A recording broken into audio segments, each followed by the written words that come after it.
motiva, assim, ver que todo esse carinho que fora não existe, ali existe, sabe? Naquele mundo, naquele mundinho ali, e que aquilo eles vão levar, sabe? E uma coisa que também, assim, é muito prazeroso pro professor é quando você vê um reconhecimento e você vê que o seu trabalho, que às vezes você tá fazendo, né? Porque é o seu trabalho, repercute alguma coisa de muito importante na vida de uma outra pessoa. E se você enxerga seu mundo e quer mudá-lo, eu acho que a escola é um grande lugar para isso, né? Os poros abertos ali nos alunos para receber informação e transformar essa informação em produção de novos conhecimentos. Olha, o que me emociona... eu sou uma pessoa que eu fico muito emocionada com... Assim, quando a criança, de repente, tá lendo, já, né? Você vê aquilo, aquela coisa já emociona, né?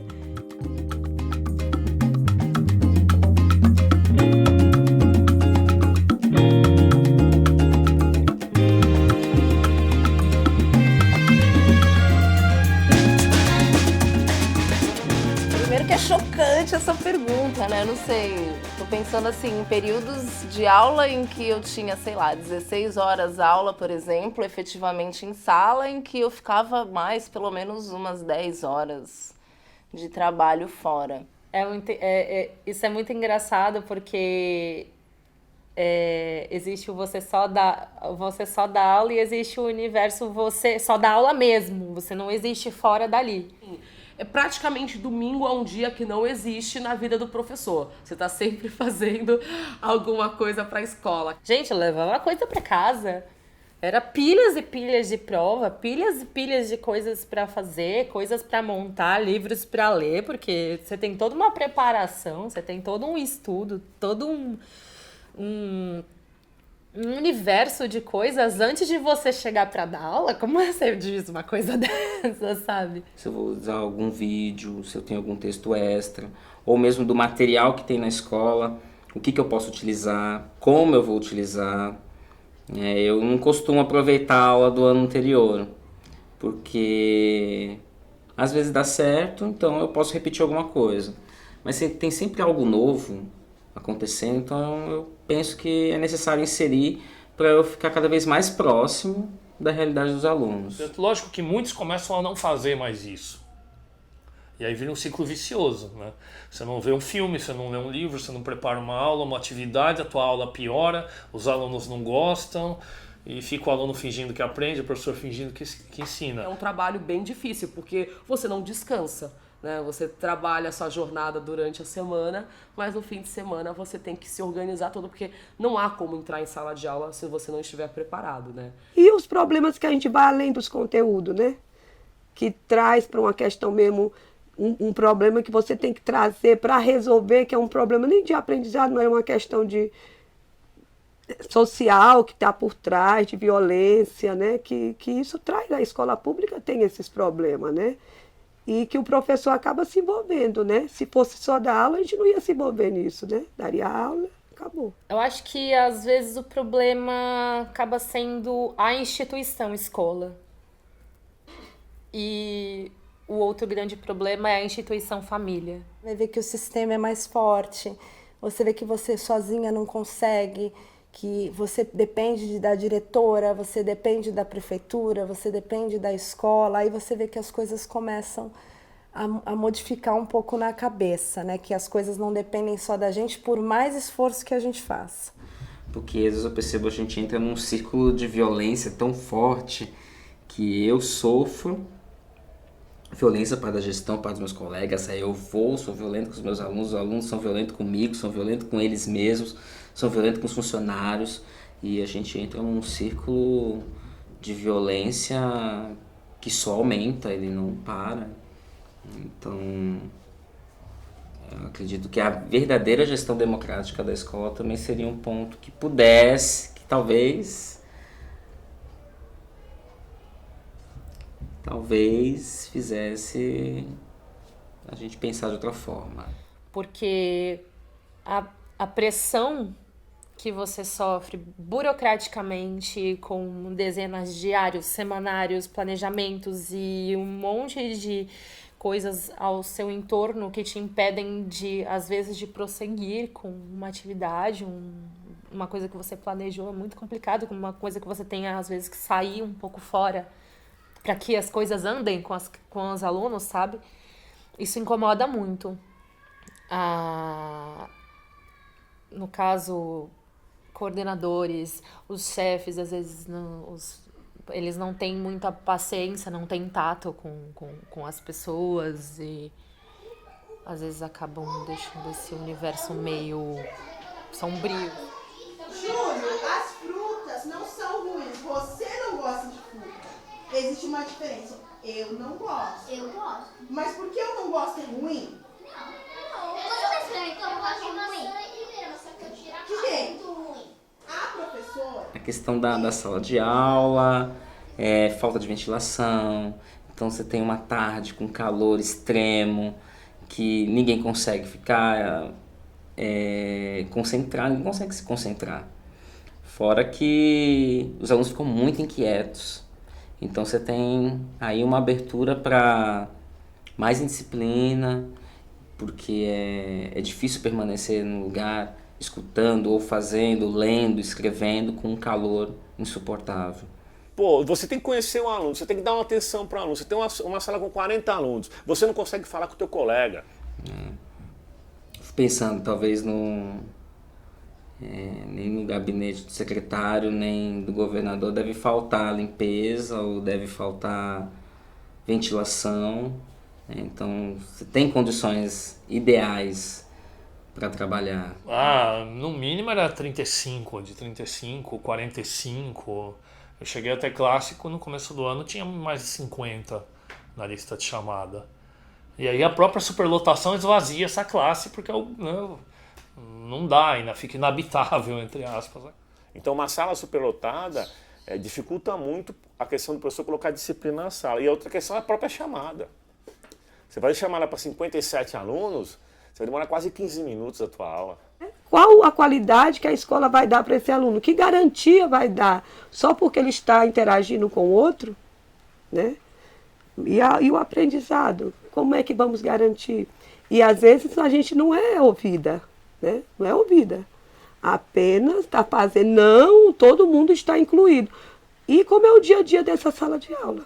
Quando também cortou a verba do papel higiênico, do sabonete líquido, isso é o mais grave, eu acho, né? Porque uma tarde inteira na escola e como que você vai fazer o mínimo da higiene após ir ao banheiro? Me sinto às vezes muito só dentro da sala de aula, né? Como se fosse uma ilha. Cada um é uma ilha, aqui é minha, né? Eu resolvo, tal, a gente se encontra uma vez no papo conselho, nas reuniões e tal, mas a gente é que vai resolvendo esses problemas sozinho, né?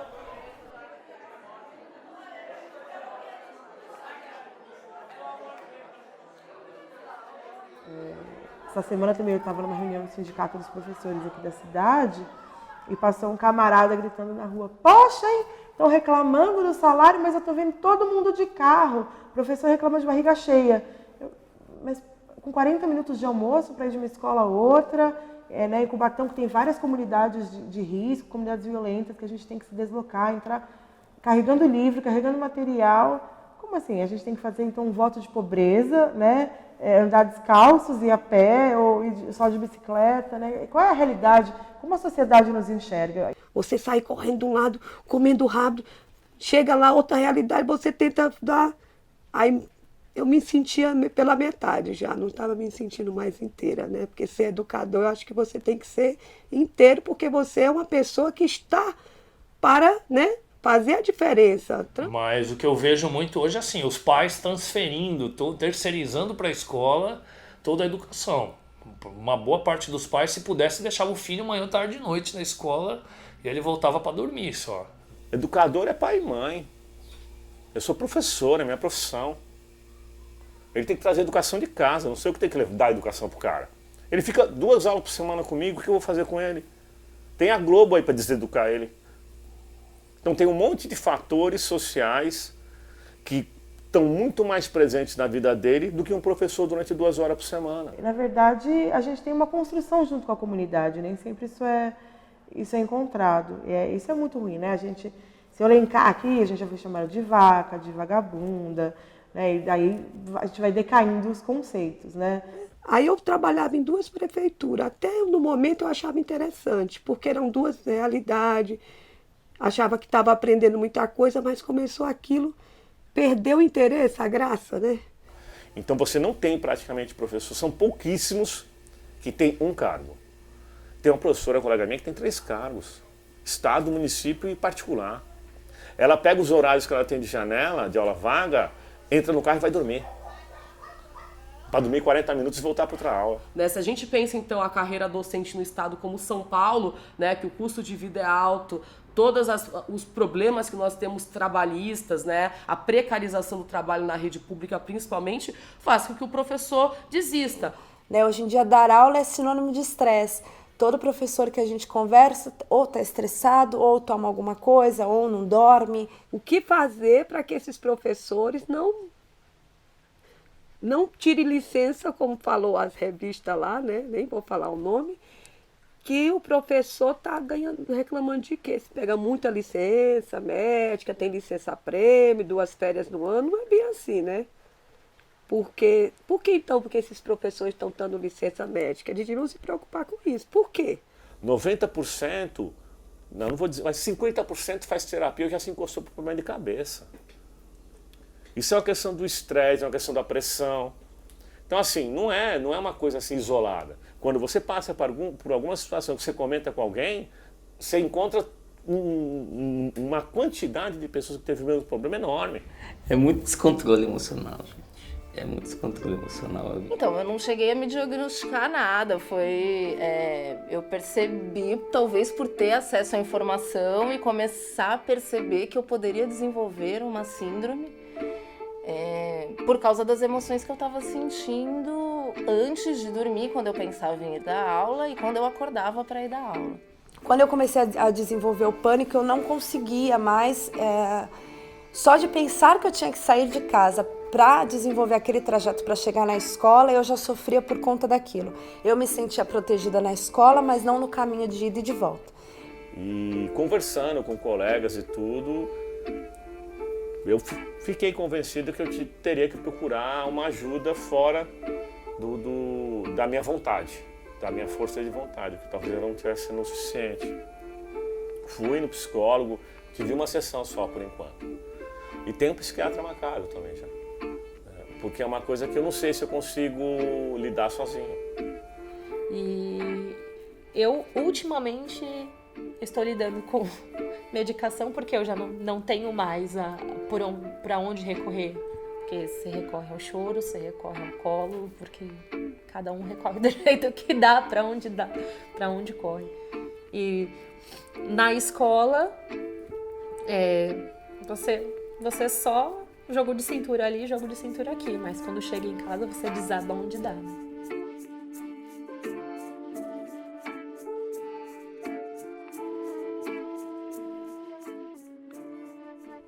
Olha, o que tem que mudar? É tanta coisa que tem que mudar. Então ninguém vê juiz voluntário, engenheiro voluntário, né? Arquiteto voluntário, mas a gente vê direto aí ONG, fundação, rádios, escola voluntária. Por que o professor tem que ser voluntário, né? O professor não tem que ser voluntário, o professor tem que ser bem pago como qualquer profissional, e acho que dessa forma pode começar a melhorar. Eu acho que há necessidade de colocar auxiliares para poder ajudar a gente a desenvolver um trabalho legal. Né? Enquanto não valorizar a profissão, eu estou falando financeiramente mesmo, não é só o professor é legal, tudo, né? Porque isso aí não adianta nada. Né? A SEDUC, para perguntar ao professor da escola, você quer ser exclusivo da rede? E você ter a opção de dizer quero, né? Para abraçar as propostas né, interessantes para a educação, né, a nova perspectiva de uma educação de qualidade. Né? Que a gente ia poder inventar coisa. Agora você tem que fazer um HTPC que não serve para nada.